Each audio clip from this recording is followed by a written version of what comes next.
Can we talk about tokens a little bit?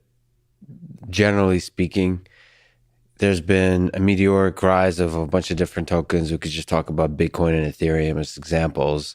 Bitcoin, I think, crossed $60,000 in value. What are your thoughts in general on this rise? What's the future of Bitcoin? What's the future of Ethereum? There's the total value locked metric that I think generalizes the different kind of value of these tokens. What does the future value and impact of cryptocurrency look like if we look through the lens of these tokens? I think valuing all these tokens and determining that isn't something I'm particularly great at. I haven't spent a lot of time on that. I've spent the vast majority of my time on building these systems and architecting them and getting them to fruition and getting them to a place where they operate properly on both the technical and the cryptoeconomic and in every other sense. I think with Bitcoin, there is a certain conception of non-governmental fiat money that Bitcoin is really the first creator of, right? So there's this very powerful idea called fiat money. It's basically more or less a kind of 40-year experiment. I think on August 15th of this year is maybe, I think, even the 40th anniversary. You know, a government can say, hey, I have a currency and it's worth something, and here it is. In terms of the way that governments have stopped that in the past is if anyone tries to make another fiat currency in their country, they immediately shut it down, right? They immediately say, hey, this is really bad. You've done something really bad. It's time for you to stop. Don't do it anymore. And it stops, right? That's been the history of non-governmental fiat currency. Bitcoin is really, due to its decentralized nature, the first, and possibly in some cases, in many people's minds, still the only true non-governmental fiat currency. Now, how powerful is non-governmental fiat currency? I have no idea, right? This is why it's really as powerful as the ideas that people ascribe to it are, right? So let's say people start saying, like right now people are saying, hey, it's internet money. It's the money of the internet. Okay, great. What's that worth? I don't know. It's probably worth a lot. I have no idea what it's worth. But it's worth, as an idea, as a concept, to underpin the fiat money, the let there be aspect of fiat and of Bitcoin, you basically look at it and you say, yeah, internet money. Okay, that could be worth whatever, 60,000, 600,000. Great question, right? There are other versions of the world, right, where people say, there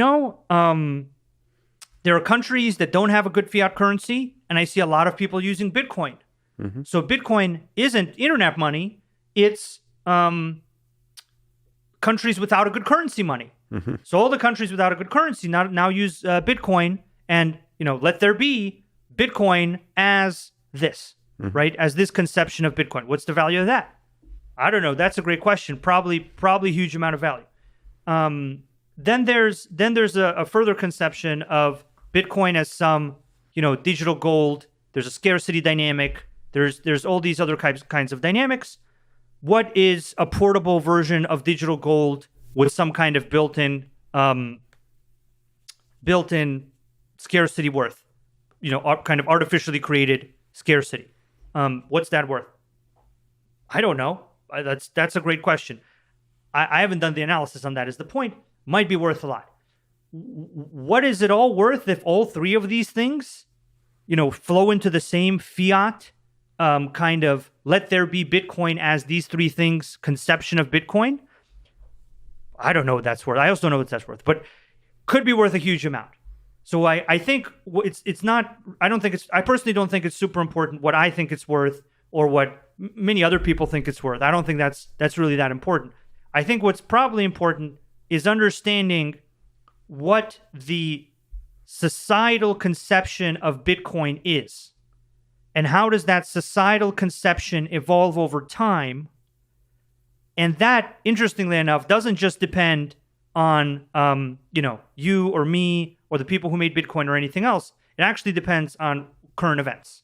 So, for example, if people suddenly say, I'm more and more worried about fiat currency, I'm more and more worried that governmental fiat, even if it's the most reliable version of that, is not as good as I thought it was. Maybe I should go on the PayPal app and maybe I should get some Bitcoin just in case. What's the world where Bitcoin is a certain percentage of everyone's ownership as a hedge against governmental fiat money not being so good? Haven't done the analysis, but another example, right? Here's this conception. That's the conception. So when I look at Bitcoin, what I see is a lot of these fascinating conceptions of what the fiat let there be value of Bitcoin is. By the way, all of them could be true. Maybe some of them are true, maybe some of them aren't true. And the fascinating thing is that I've seen this conception change, right? So when I started in the Bitcoin space, the conception was micropayments. The cost of Bitcoin is low. We'll have micropayments. Micropayments are wonderful for machine-to-machine transactions. Micropayments are wonderful in the emerging market. And that's fine, right? And that was one conception of Bitcoin as let there be Bitcoin as micropayments platform, right? But then the value rose and things changed. There was enough expansion in certain ways.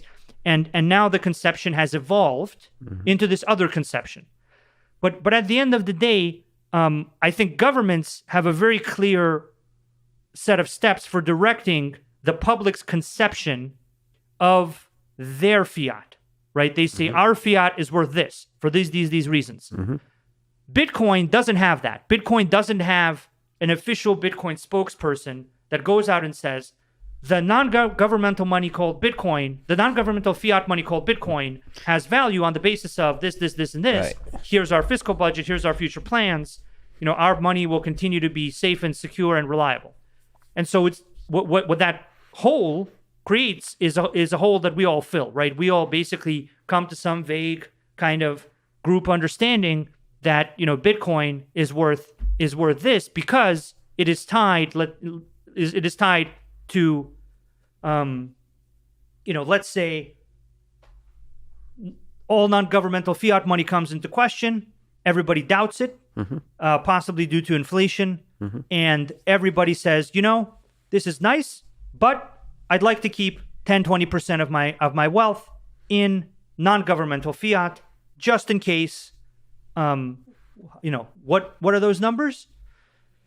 I mean, if that happens, I'm guessing you can add a few zeros. I like how you say, I haven't done the analysis, as if I'm sure a lot of people have done quote unquote analysis, but it's still speculation. Nobody can predict the future, especially when so much of it has to do with a large number of people holding an idea in their mind as to the importance of a particular technology like Bitcoin. There's a lot of excitement about its possibilities, but the number of zeros you add is an open question, and nobody can do a perfect analysis except whoever created this simulation.